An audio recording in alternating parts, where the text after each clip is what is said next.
Bugun sizlarga 2026-yil 1-yanvarda uxlab, 4-yanvarda uyg'onganligim haqida aytib beraman. Bo'ldi, endi shuncha yotganimiz yetar deb ham ishni boshlab yubordik. Bu yoqshim ham telefonlashib keldi. Eski klientlardan qanaqa stilda yurishini bilaman. O'zim bilib, o'ziga yoqadigan stilni qilishni boshlab yubordim. O'rtada ichim og'rib qoldi. Jota kecha yangi yilda hamma narsani aralashtirib yeganimiz shekilli, sizlarda ham shunaqa bo'layotgan bo'lsa kerak.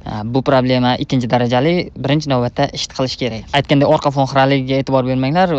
Yangi yilni svetlarni almashtirish bilan boshlab oldim. Kelishib olganda o'zi ham hammasi bir xil vaqtda kuygan ekan. Bu tepada kuygan svetlar, mana pastda qo'yilishi kerak bo'lgan svetlarni ham montaj qilib to'g'rilab qo'ydim. Aytganda elektrikadan ham xabarim bor, sizlar bilasizlarmi yo'qmi? Tepani svetlarni to'liq o'zim almashtiraman. Agar vaqt yetsa, uni ham ko'rsataman yoki storiesda qo'yib yuboraman. Har doimgidek ishimizni tepalarini kesishdan boshlab oldik. Tepasini to'liq tekislab kesib chiqqanimizdan keyin yonlarini mashinada to'g'rilab yubordik. Yonlarini pasti shunaqa ozgina oqarib chiqadi. Tepasidan ikki yonga ajraladigan soch bo'ladi. Oraliqda ozgina vaqt bo'lganda, klientdan 2026-yilda niyatlar qanaqa desam, albatta uylanish dedi. Ishga kirdim, o'qishni bitirdim, endi uylanishim kerak desam, fursatdan foydalanib oynadan qanaqadir hasharot ham o'tib ketyapti.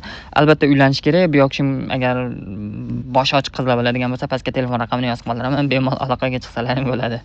Bu ham yaxshilikda endi. Bu safar vosk surganimni ham ko'rsatdim. Matvi blisk berib bormaydigan voskdan surdim. Qanaqa voskligini ko'rsatmayman, chunki reklama bo'lib qolishi mumkin. Agar soch oldiradigan keladigan bo'lsangiz, albatta yaxshi vosklardan tavsiya qilaman. Soch xullas ideal bo'ldi, vashi cho'tki bo'ldi.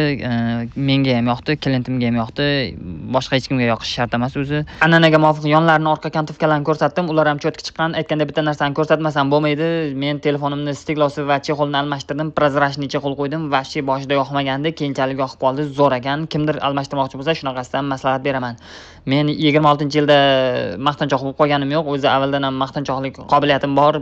Akkauntim opisaniyasini kirib ko'rsalaringiz, amin bo'lsalaringiz bo'ladi. 2026-yil vashi sarguzashtlarga boy bo'ladi shekilli. Xullas, chao.